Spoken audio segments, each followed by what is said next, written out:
When you have a good sense of meaning and you feel like you were enough in the past, you no longer have to hit this big audacious goal. You can just do stuff that lights you up. And if you doubt what I'm telling you, just look at Elon Musk or Steve Jobs. These are people who've achieved the greatest sense of purpose. They've made tons of money and they've built amazing things, and yet neither of them looked particularly happy. Both of them are trying to purpose their way to enough. If I just make more money, if I just have more achievements, I'm going to be happy. Whereas they both probably needed to go back and look at their childhood trauma and work through that and realize they were always enough even before they achieved all these things. And so that's where a lot of people like you are, is they're trying to prove their worthiness through purpose, and it just doesn't work that way.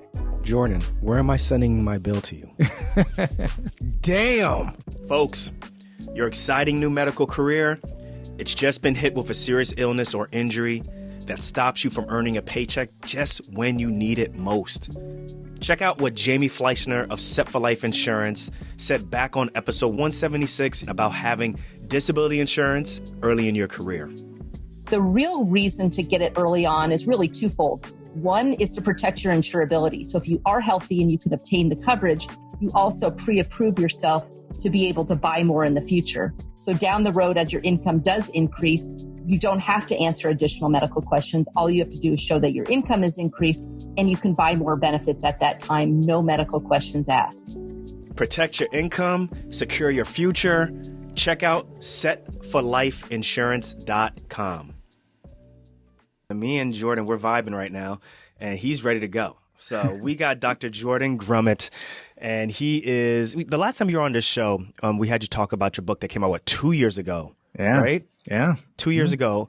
And now you have a new book that's coming out January 7th. It's called The Purpose Code: How to Unlock Meaning, Maximize Happiness, and Leave a Lasting Legacy. But if you guys, depending on how we cut this, this episode, like we're literally going through a therapy session where we're talking about being part of the sandwich generation. How are you finding purpose? Particularly Dr. Jordan is 51. I'm 46. We're just, at a point in our lives where like the purpose that we had while we were trying to go after and become doctors is way different than the purpose that you have right now. Right.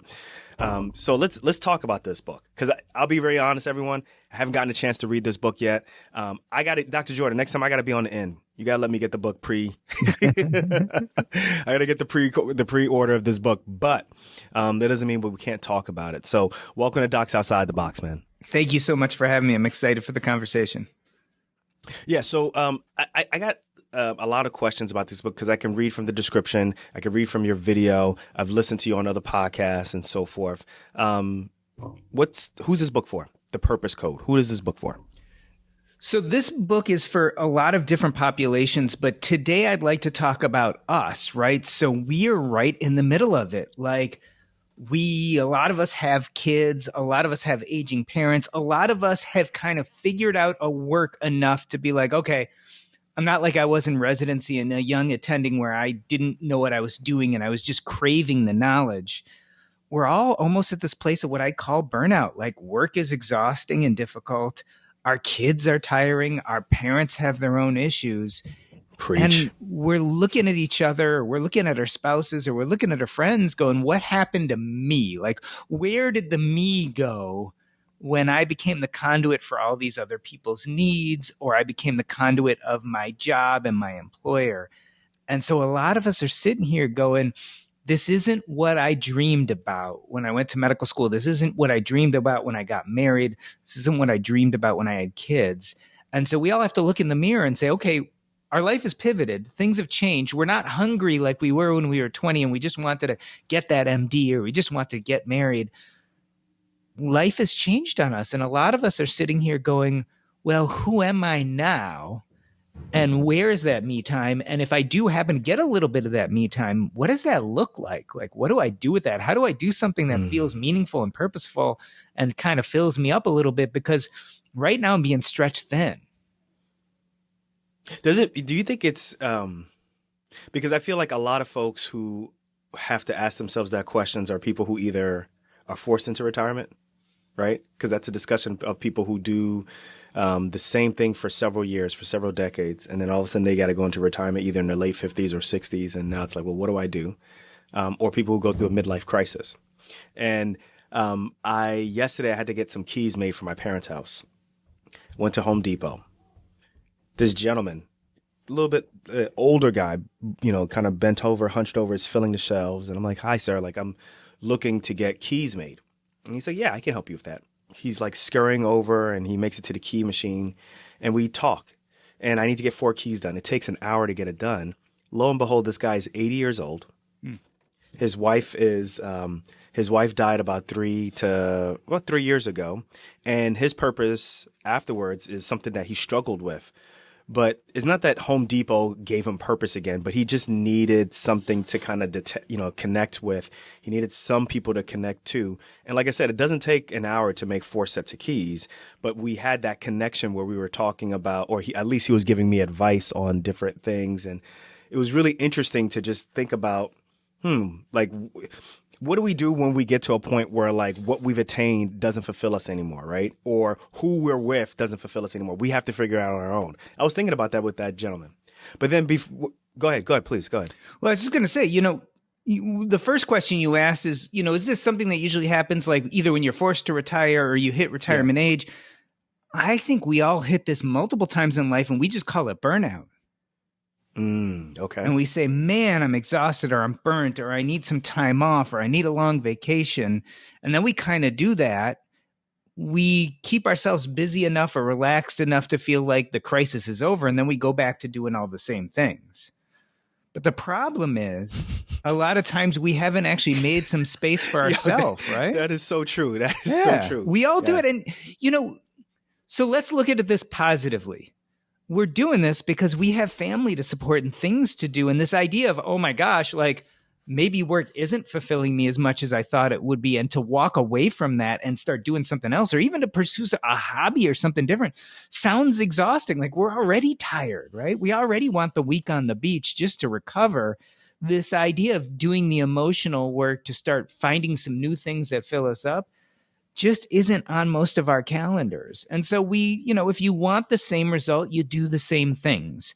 And so we burn out, we take the week off, we go start seeing the therapist. Maybe we pay for some extra help at the house because things are exhausting.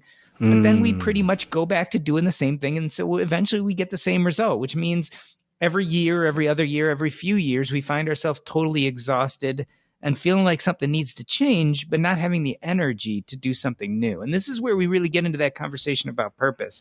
And I love you talking about this gentleman because for our whole life, we think people are purpose. We think our jobs are purpose. But this gentleman decided he would do something that was just kind of fun and filled him up. He's like, I'm going to go work at Home Depot. It puts me around people. I kind of like doing mechanical things maybe. So I'm going to do that. And what happens is he goes and does little things that light him up. I call it little P purpose. The difference between big P purpose, which I think is anxiety provoking, is this idea of doing these big audacious things that are goal oriented, that are going to change the world. But this gentleman you're talking about did something what I call little P purpose is process oriented. He's like, I'm 80. I don't have to prove myself anymore. I'm just going to go do something I kind of like doing. But in the meantime, doing something that sounds kind of small, he interacted with you. And maybe that was the guy you needed to talk to that day to give you some perspective. So he's just doing his thing, doing something he enjoys the process of, something that lights him up a little bit. He's 80. He lost his spouse. He's just looking for something that fills him up a little bit. But in the process, he's actually having some impact because now he's run into you and he has all this wisdom to impart on you. And you're at a place in life where you might need to hear that wisdom. And all of a sudden, we're starting to learn that kind of that big, audacious, big P purpose we always talk about. It's like, I'm going to change the world. Sometimes what we actually need is little P purpose, and we actually connect to more people and change the world more. And so I think that's what you're seeing there is someone who, by the time they're 80 and they lost their spouse, finally let go of this kind of big goal-oriented purpose and just started doing stuff that seemed cool. And the question is, especially for people like you and me who are right in the middle of burnout, who are feeling like we're losing ourselves, who feel stretched impossibly between our parents and our kids and our job, how do we create a little space to get that feeling that that elderly guy gets when he goes to Home Depot, that I'm doing something that's a little bit important here, a little bit exciting here, and maybe it's causing me to interact with other people? Like, how do we start building that into our life now? Because I'd hate for you to have to wait till you're 80 to start doing these little things, what I call little P purpose, this process-oriented things that actually give you some of the energy to start dealing with the harder stuff. Like when you start feeling like, okay, life is hard. Got problems with my kids, got problems with my parents, got problems with my job, but at least I have this space that feels good where I do something that I connect with. Maybe I impact some other people in a different way. That's what's going to help you get through the burnout, right? Because we're not going to just leave our job. Like that's silly. Like if you're a surgeon and you're busy and you're burnt out, the likelihood you're going to leave your surgeon job and totally do something new that you're passionate about, that's pretty unlikely. But the idea is to reconnect with what you like about being a surgeon. And sometimes part of doing that is developing yourself in other ways, taking some of the pressure off your job, for instance, to be that big thing that lights you up and starting to do some of these other smaller versions of purpose.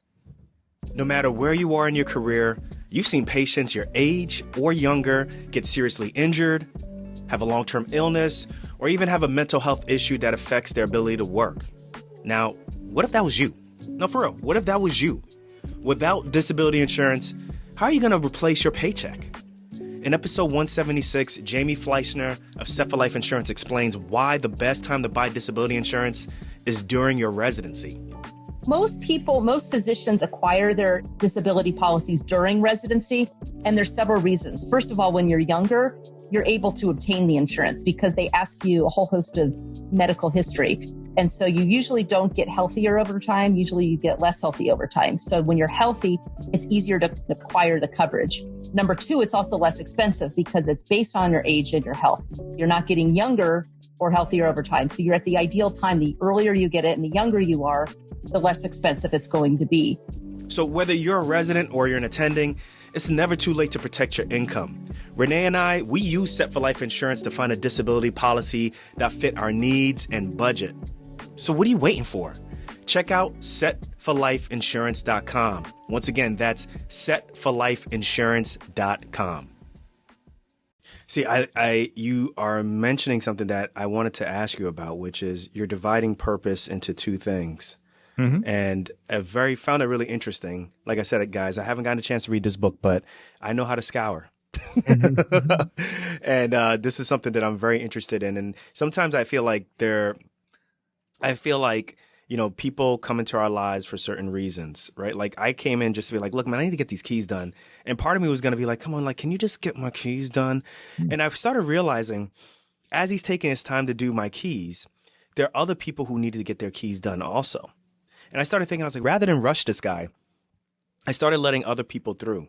Like, hey, how many keys do you have to get done? 1, 2, and I asked his name was John. I was like, Mr. John, like, can you just let these folks go and we can continue our conversation afterwards? And he would just do their keys real quick, move on, and then we would continue our conversation. That's how it became like an hour thing. Mm-hmm. It's almost like I needed, after like 10 minutes of this, it's like, wait, I need this. This is like almost like therapy for me now, right? Yeah. So there was like several people who I just like let them pass through, and then we continued our conversation. And he told me everything about how he met his wife to, the part of, where he grew up and where he lived and spent several years, decades and so forth, and what happened afterwards. But it was a very fulfilling conversation. It's very interesting. This guy knows himself very well. He says, what did he say? He's very OCD. He said it. He's like, I'm a very OCD, anal retentive type person. So when I make your keys, I have to make sure that like I clean the residue off the keys so that when I give you the keys, when you open the door, there's nothing blocking. You want to make sure it's a perfect fit. And I have to make sure that I do all the keys first and then I clean them off before I hand them to you. If I, separate them out, then he went into like details about all these things. And I really started thinking about, I was like, wow, like this is almost like kind of like how I am, right? It's almost like this, I don't know if it's like serendipity or something like that. We're meant to meet and then I was meant to interview you. Yeah. It's just very interesting. Well, here's the thing. And let's be real here. Let's set some definitions. This is a long answer. I apologize. But let's set some definitions. Our goal here is to win the game. That's it. Win the game. Mm-hmm. How do you win the game? Happiness. What's happiness? Boy, that's hard to define. When I wrote my first book, Taking Stock, it was built on one main premise that we should put purpose first before we build our financial framework. And I went to go talk to people about this, market the book. I went to conferences, did public speaking, et cetera. And at the end of my talks, I kept on getting people coming up to me and they'd be angry. And I give lots of talks, and I almost never find anyone angry at me. And this happened over and over again. And they'd all say the same thing. They'd be like, you're telling me to find my purpose. I don't know what purpose is. I've been searching for it forever. I can't find it. Please stop telling me to find purpose. I don't think there is a purpose. And so I did a deep dive into the literature, and I found what I think is a paradox. Basically, I found that having a sense of purpose in life, that's what the researchers call it, is associated with health, happiness, longevity. Clearly, tons of studies, very obvious. Then I also found studies that show that up to 91% of people at some point in their life have what's called purpose anxiety. This idea of purpose actually makes them depressed and frustrated and even angry. And so how do we explain this paradox? The way I explain it is to say that we get this completely wrong. We think purpose is one thing. It's probably actually two things. And one of those things is probably bad for us. And one of them is probably nurturing. The one that's bad for us, big P purpose, is goal-oriented. It's big. It's audacious. In America, we say, if you can think it, you can build it. So I'm talking about curing cancer, becoming president, being a billionaire. The problem is it's really easy to fail those things. And unless you're the right person at the right time with the right genetics and a bunch of luck, saying all the right things, if you're not all of those, you're probably going to fail. So it's very much all or nothing. And it leaves a lot of us feeling anxious. On the other hand, little P purpose is process-oriented. So it's not worried about the goal. It's like do things that light you up. And because it's process oriented, it's kind of all or all. There's no way to fail. So it's very abundant. Think about the million things I could do that would light me up. Whereas big P purpose is very scarce, like I either succeed or fail. And so we're looking at how do we become happy? How do we win the game? Well, there have been studies about happiness. And I'll tell you the truth. One of the best studies is the Harvard Adult Developmental Health Study. Started in the 1930s, about 700 Harvard students. They interviewed them every other year. Eventually brought in the Harvard Adult Developmental Health Study. Okay. So they started with about 700 people, Harvard students. They eventually brought in some family members, then brought in some controls from Boston. They studied them for like 80 years. And they started with interviewing them every 2 years. Eventually, it started in 1938. Yeah. And eventually they did MRIs, EEGs, blood tests. And at the end of like all these 80 years of study, they asked one simple question: what makes people happy? Okay.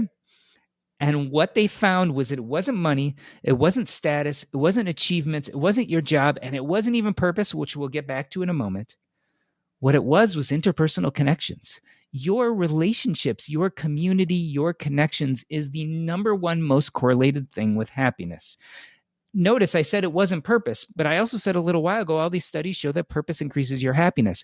Well, I think if we follow little P purpose, this process-oriented purpose, it lights us up. We do things we love doing, and it connects us to other people. So it's a great conduit to interpersonal connections. So let's go back to your guy who's making your keys. He's doing something that he's interested in. He's OCD. He loves the process. He loves the steps, and he's going to clean them up, and he's going to do it exactly right so that when you go home, your key fits in. You don't got to mess with it. You don't got to be like, God darn it, they gave me a bad key. It works for you. That lights him up. And guess what's happening? He's connecting to other people because you see this guy doing something that lights him up, and you kind of want to talk to him. You're willing to take time out of your day, even though you're a really busy guy.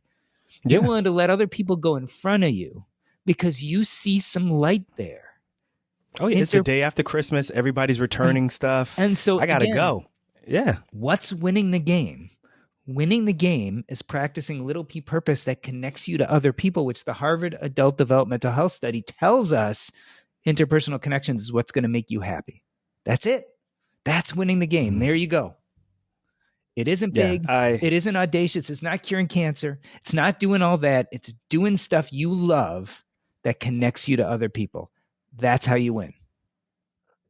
So I'm going to share something else about my life. So I took some notes before we started talking because I was very, very much interested in the word purpose from your standpoint. So I was like, let me put my life and think about it. So the best I could do is I have notes here. I could put my life into 3 phases, right? And this is going to be very simple, but it's the truth. So one, there's the chase of becoming a doctor, right? Right. That goes up until graduation. So up until graduating from medical school, right? Then there's attaining the goal. So that's residency. So I become a doctor already. That's residency to about 3 to 4 years of practicing on my own, right? Being an attending. And then the third phase is being a Dr. Jordan, no judgment. Everybody listen, no judge. Who am I? Right? Yeah, And yeah. it's these last 10 years, right? And I have notes in here like, so am I supposed to be practicing? Like, who am I practicing for? Am I practicing for my patients or am I practicing for a big corporate conglomerate? I don't even wear my own logo. Now I have my own logo because I do independent contracting, but like I'm representing something else, someone else at times. Right. So for someone who's reading your book, right, let's say that's me, right? Like how would you help someone like me find purpose, like meaningful purpose? So who's in the third phase. First and foremost, you don't find purpose, you build or create it. I think it's a huge mistake everyone makes. Okay. Because they're thinking like purpose is something that's going to fall on their head, and either it falls on their head and they live a great life and things are perfect. It's this one big thing, or they miss it completely and they're lost. And so I want to disabuse people of that idea. Purpose is something you build and create. Now, it is true that you have to have some inklings or beckoning, some things that excite you to build purpose around. I call those purpose anchors. And so we do have to connect with what our purpose anchors are. Let me pause that for a moment. Part of the problem with purpose is I think we define it incorrectly. And so colloquially, we think of purpose as our why. Like, what is our purpose? It's the why we do what we do. And when you were just talking about your different phrases, you were kind of talking about the why. I think that's wrong. Purpose isn't our why. That's actually what I would call meaning. Purpose are the actions we do in the present and future that light us up. That's it. Purpose has everything to do with action, and it has everything to do with the present and future. So purpose is what you do on a daily basis, weekly basis, monthly basis that lights you up. It could be big or small. You could have one or many. You could do it for a month, or you could do it for a year. You could do it for your lifetime. And so while you're talking about like winning the game or becoming the doctor, I don't see those things as purpose. Like I look at you and I say, purpose for you is doing a podcast. It is the action you take on a daily basis that lights you up. The problem with looking at it as your why is because then it becomes really high stakes. Like I have to have the right why, and the why has to be big and impactful. And if I get it wrong, everything goes wrong. And before you know it, we're setting these big P purpose goals. Like my why has to be that I improve 1 million people's lives, or my why has to be that I'm the best trauma surgeon ever, or my why has to be that I make $1 billion. And all of a sudden you're getting these big high stakes goals. And the reason why is why feels really weighty. Like my why can't just be something pedestrian. Like I want to do fun things that fill me up. Jordan, get out of my head. Your get why out of my has head. to be big. And so here's the difference. This is like Inception. So I told you that it's a difference between meaning and purpose. And when you see it as your why, it's actually a meaning problem. And people are like, what do you mean? Meaning and purpose are the same thing. Well, here's what I think. Happiness is made up of two things, meaning and purpose, but meaning and purpose are very different. Remember, I just said purpose is your present and future and is all about action. Well, meaning is about the cognitive way you think about your past, and it's all about thoughts. So it's about your past and it's about your thoughts. In other words, meaning is the stories you tell yourself about yourself. Now, happy people tend to tell themselves heroic stories. Like I had these tough times, I had these traumas, I got through them, and I was enough. And so you feel pretty good now, and you feel like in the present and future, you're going to be fine. So the journey of meaning is a journey of enoughness. Unhappy people tell themselves victim stories about the past. I had these traumas, I had these problems, I was thwarted, I was never enough, and I probably won't be enough in the present and future. So again, meaning is about your past, it's about your thoughts, and it's a journey to enough. And purpose is about your present and future and is all about action.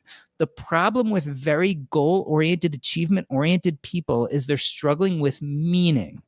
In other words, the stories they tell themselves about themselves didn't fulfill their sense of enoughness, and so they're stuck in the present and future not feeling enough. Instead of going back and doing therapy and thinking about their sense of meaning, they feel like they can purpose their way to enough.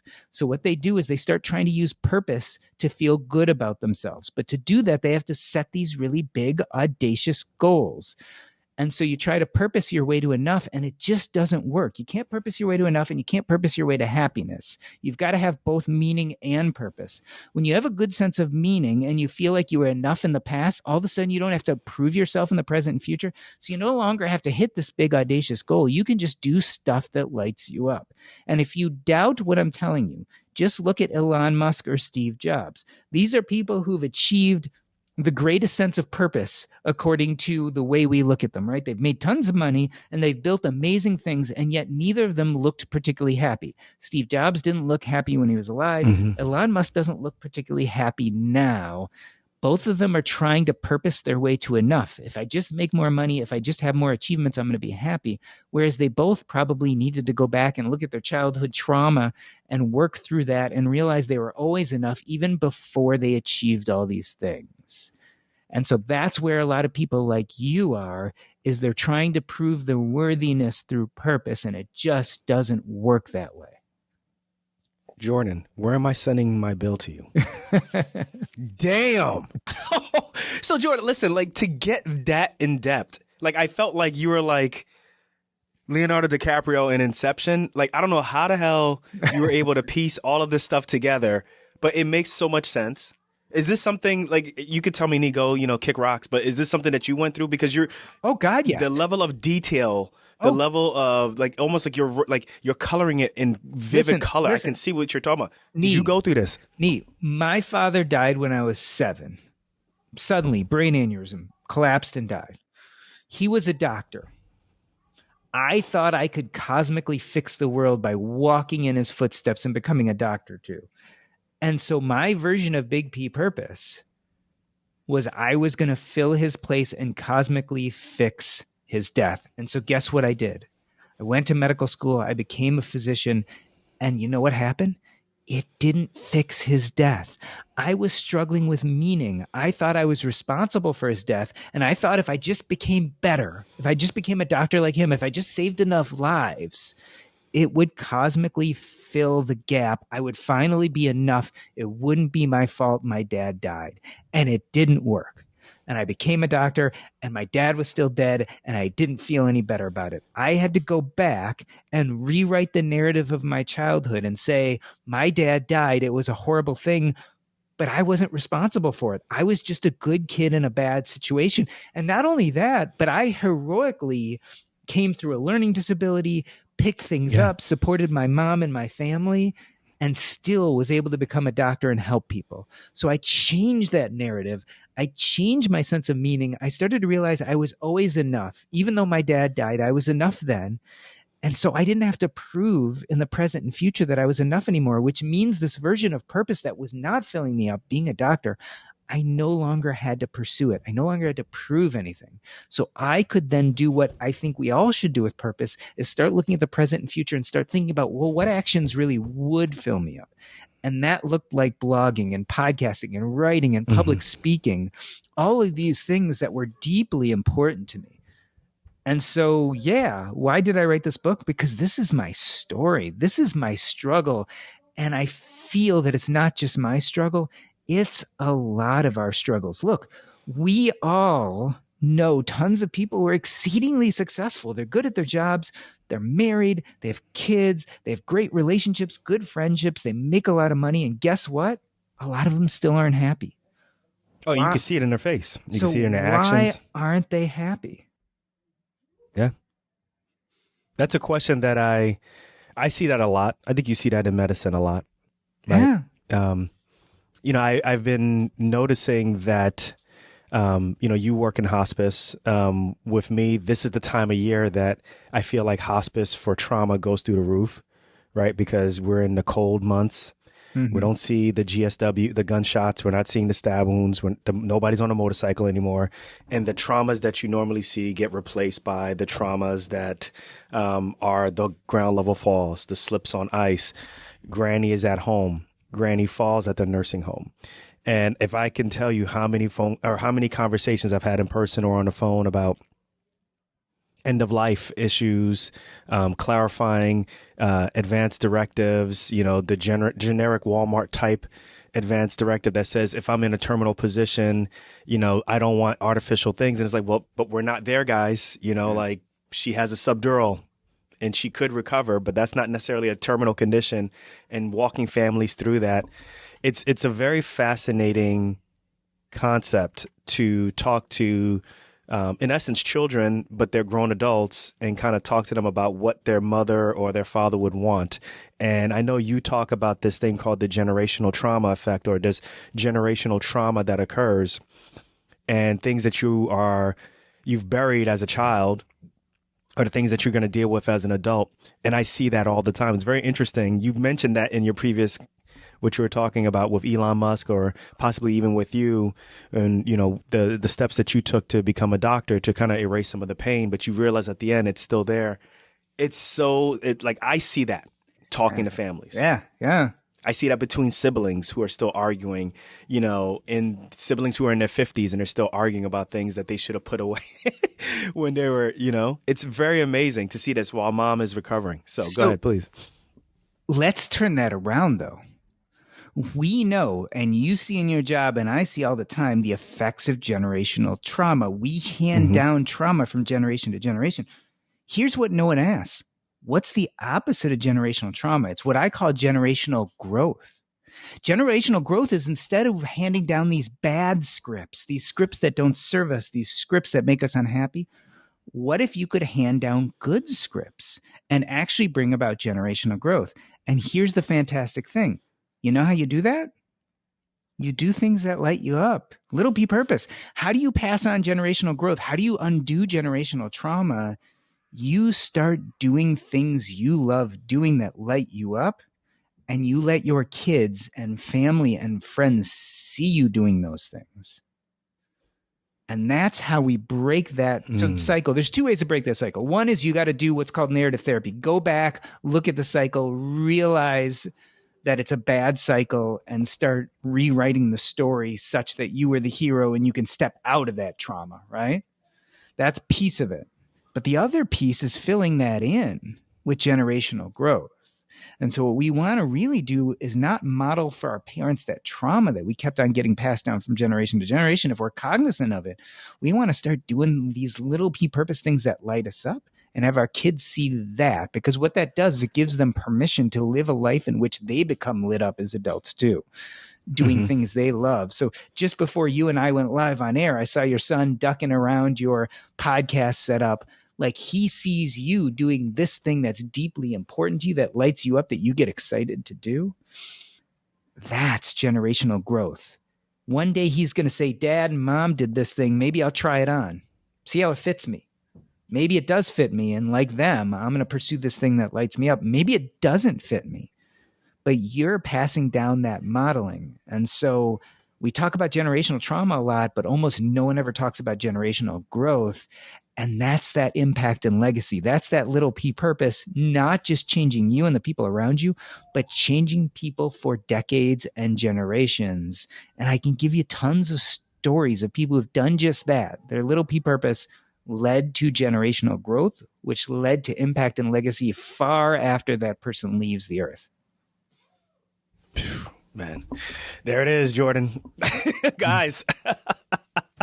So listen, everyone, we're going to have the Purpose Code, the link to Purpose Code, anywhere where you can get it, mainly on Amazon.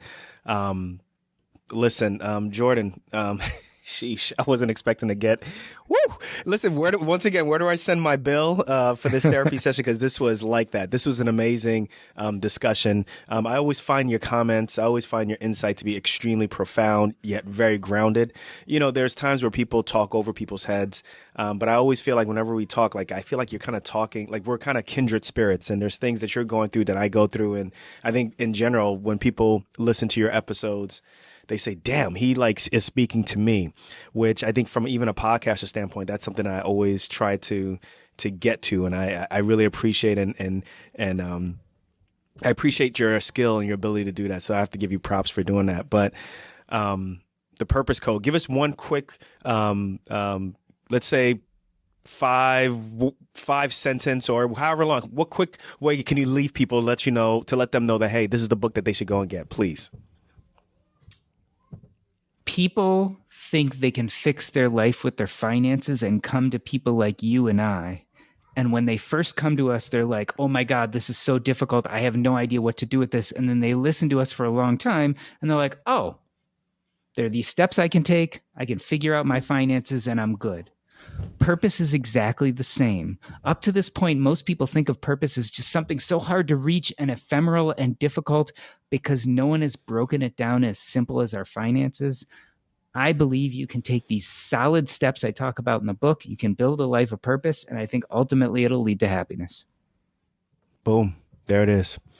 All right, Jordan, thank you again for coming on the show. Guys, I'm going to be checking out this book. As a matter of fact, I've already reserved it. So when it comes out January 7th, I'll be getting it shortly afterwards. Jordan, this is really, I really appreciate you coming on the show and talking about this topic. I think actually what I'll do is, if you're okay with this, I'm going to read the book and then maybe at a certain interval, if you're free, have you come back on and I could talk about, some of the things that I've learned from this book. And I always do like a book review afterwards on the show anyway. So would love to have you come back and kind of discuss this. So happy holidays to you. Happy New Year.